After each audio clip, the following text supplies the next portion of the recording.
Do you have a mentor, a leader, a pastor, teacher, someone that you can look up to, someone that you can depend on to give you advice and sound advice? Well, in this short video, I'm going to show you why many people don't actually need one the way they think they do. I was having a conversation with someone, and they were talking about all the things that were going on with their life. And they were frustrated with the outcomes that they were experiencing. And I asked a simple question. What was the last instruction that you were given for your life? And they told me what the instruction was. My question after that was, did you follow the instruction? And they said, no. And I said, well, the reason why your life is not moving the way it's supposed to is not because you're short of instruction. It's the fact that you're short of following the instruction. Because whenever you find yourself encountering a mentor or a leader or a pastor or someone who you may consider a parent, whoever it is, they're going to give you insight and instruction that is always or that should be directed to you becoming a greater version of yourself. Here's the reality: you're not where you are going to be forever. Where you are right now is temporary, but there is something that every leader sees in the people that follow them that is even greater than themselves as a leader. And a leader is always going to instruct you to do something that is counterintuitive to what your flesh or what your ideology, what your mindset is already desiring that it's not going to do. So, one of the reasons why I say that you may not be ready for a mentor is you are not ready to be challenged. And a challenge confronts the direct, um, it directly confronts rather the way, the pattern, the pathway that you've always been accustomed to. And when you find yourself in a with a leader who's greater than you, and that's not to say that you are not great, but the reason why you have a leader is so that you can become greater. When you have someone who's greater than you, they will always push you into the direction that is contrary to what you're comfortable with because they know that if you stay in your comfort zone, then you're going to stay the same. There is no growth where there is comfort. There is no development in without there being some type of challenge or darkness or circumstances that are outside of what you have always been familiar with. Because growth is not in the familiar, growth is always in the unknown. For example, when you put a seed into the ground itself is dark, but the future of the seed is within the seed, not within the ground. But if the seed does not go into the ground and goes into the unknown, then it cannot build or create roots. Thus, it cannot become in its fullness. So, there is a requirement of unknownness in the developmental process that provokes you into a place whereby you are able to see something greater than what you've ever seen. Most people stay in seed form because they are unwilling to be put into an unknown situation. Most people stay in seed form because they never are willing to go into the ground and be hidden and unknown and challenged and tried and in situations that are contrary to what they have always been familiar with. And see, when you find yourself amongst a leader or connected to a leader, the leader is going to cultivate an environment for your development. And in that environment is always going to be wrapped up in something that you are not or you don't like. And in my conversation, I said, well, you want someone who actually is not a leader to you. You want someone who will coddle you in your comfort rather than provoke you into change. The scripture that I love is that iron sharpens iron, right?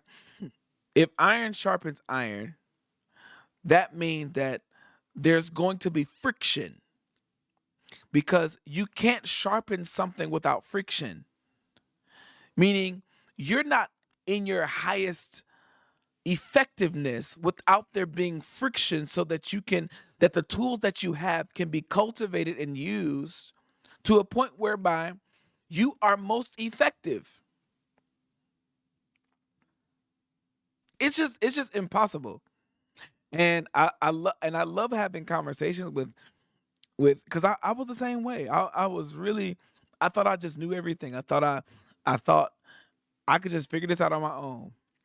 And what ends up happening when you have that mindset is you forfeit or you delay process and you end up in a cycle, long periods of time where you should be faster or somewhere further than where you are.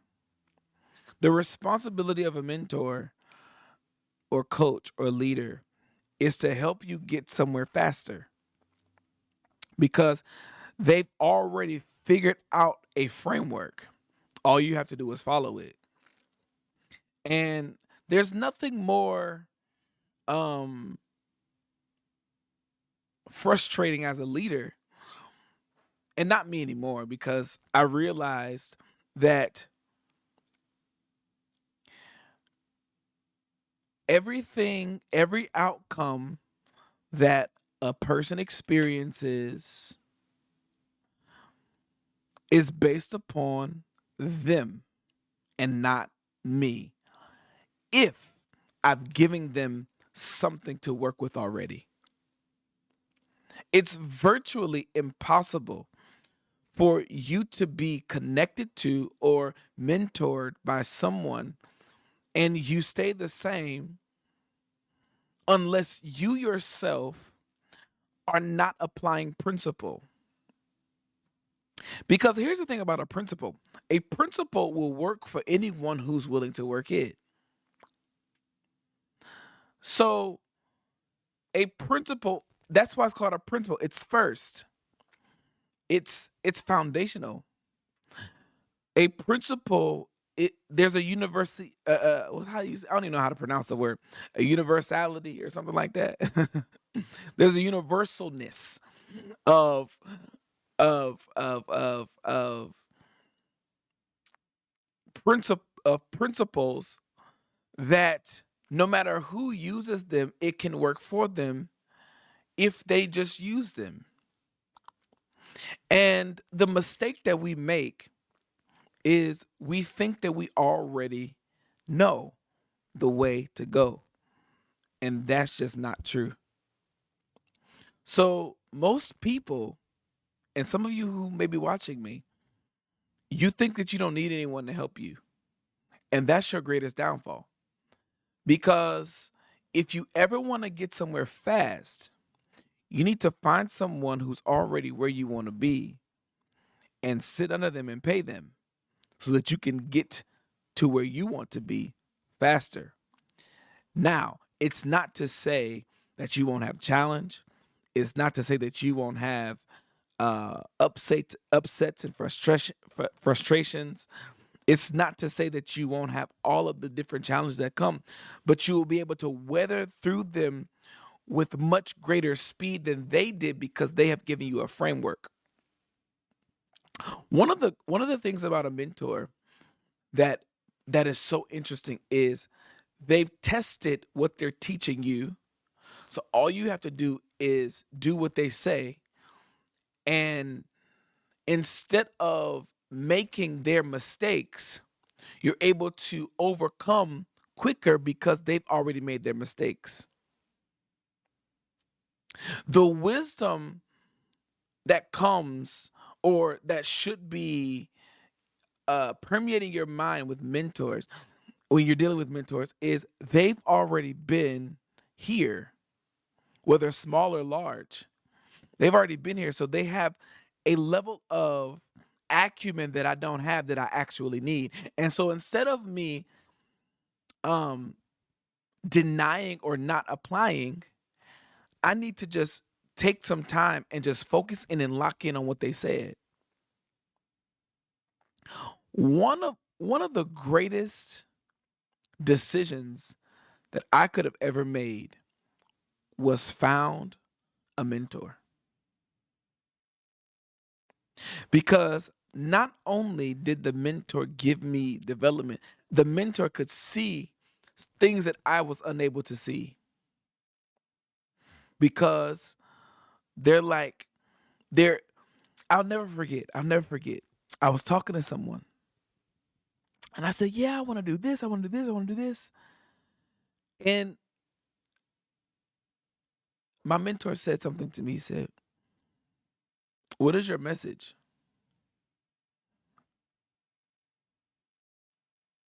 And who is your message for? I could not answer the question.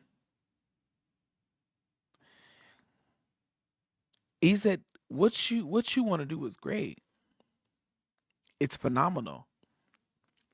But you don't even know who it's for and what your message, what the dominant message that you will carry is going to be. I was dumbfounded because I said to myself, well, what good is ambition if the ambition is not laced with wisdom? And so now the question is, what is wisdom? Wisdom is skill in its simplistic form. Wisdom is the ability to apply knowledge. It's the application of knowledge. So I may know something and be ambitious because of what I know. But if I don't know how to apply what I know, I can never bring people into a place whereby they're able to benefit from what I know. It shook me because the wisdom is in my ability to communicate what I know and show you how what I know can work for you. That's wisdom. When Solomon in the scripture, when Solomon encountered Bathsheba, I'm sorry, not Bathsheba, the queen of Sheba, the Bible literally says he took her breath away because he showed her his wisdom. Basically, he was able to demonstrate to her what everyone had already been talking about. So Solomon became a mentor to people who were other kings. He became a mentor to not only the people who were kings, but their people as well, because he had acquired some wisdom. And so now other people were learning of his wisdom and applying it, and their businesses, their kingdoms were growing and expanding and increasing and all these different things. And so I say all that to say, right? When you have someone who carries wisdom on a greater scale than you, you're able to grow faster and you're able to bring time into a minute space. You're able to collapse time. One of the greatest things that I've learned is how to become a master of time. How do I turn my 24 hours into thousands of hours? How can I turn my one client or my 100 clients into just one? Mentorship. I'm going to tell you a secret. Your delay, your deficits, your lack, your non results are a result of a lack of application of wisdom. You're not bad. You're not. You're a phenomenal being. But the problem is that when you don't invest in mentorship, and when I'm saying invest in it because I don't believe that mentorship should be free. Because where the pockets are is where the heart is as well. You should never want freebies because what you're saying is the information that you received is not valuable. So capture this. Y'all checking with me? Y'all with me, right?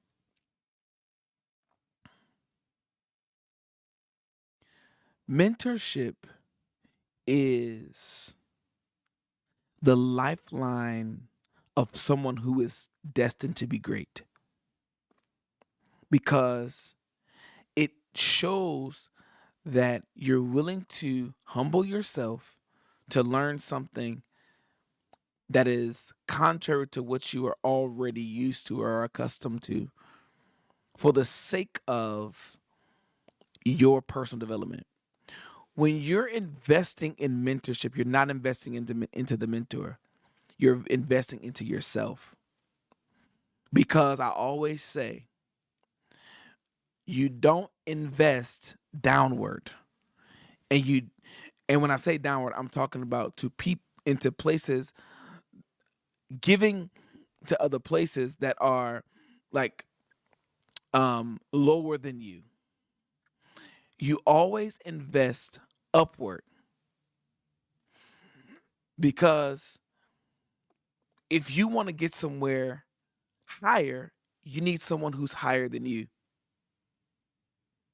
You don't invest this way either. You don't invest forward and you don't invest down, you invest up. Because when you're investing upward, you're investing into a a a a soil that's greater than yours. So, in considering these things, mentorship is this the most and greatest asset, one of the most greatest asset that a person could ever have. One of them. Now that was horrible English. It was terrible. But I hope you get what I'm saying.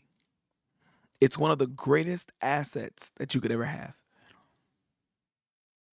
because it brings you into the results that you want faster.